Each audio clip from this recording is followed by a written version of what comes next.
تحویل بگیری و هزینه رو به مأمور اداره پست بپردازی و از درد و کرختی خودت رو نجات بدی. جهت سفارش کافی است عدد 88 را به شماره 3122 043 پیامک کنید و منتظر تماس ما باشید.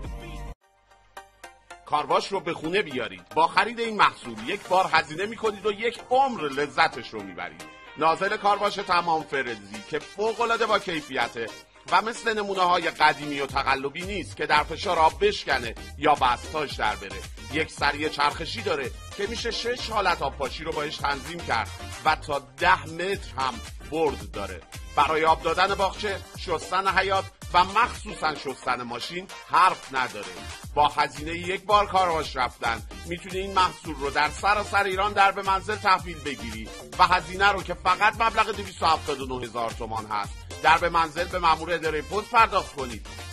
جهت دریافت این محصول فوق‌العاده با کیفیت و کاربردی فقط کافی است عدد 35 را به شماره 3700 پیامک کنید تا برای هماهنگی و ارسال با شما تماس بگیریم.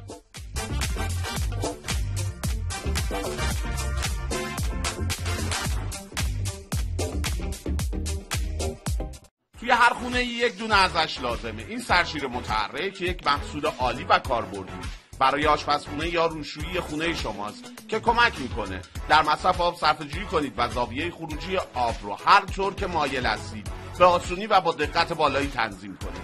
نصب این محصول خیلی راحته و به دهانه شیرهایی با قطرهای مختلف به راحتی متصل میشه.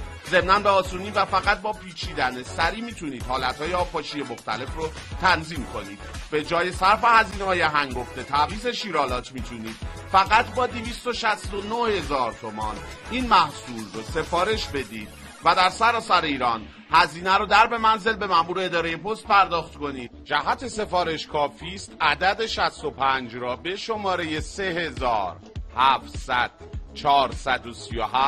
پیامک کنید و این محصول رو با گارانتی معتبر شرکتی و مهلت تست 3 روزه از ما دریافت کنید.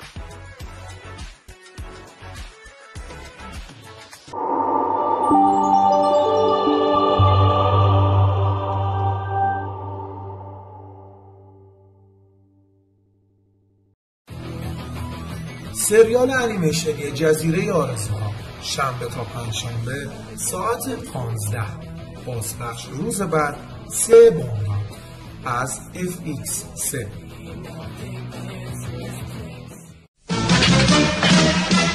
سریال انیمیشن فوتبالیست ها شنبه تا پنجشنبه ساعت 15:30 و بازپخش روز بعد 3 بامداد از FX3.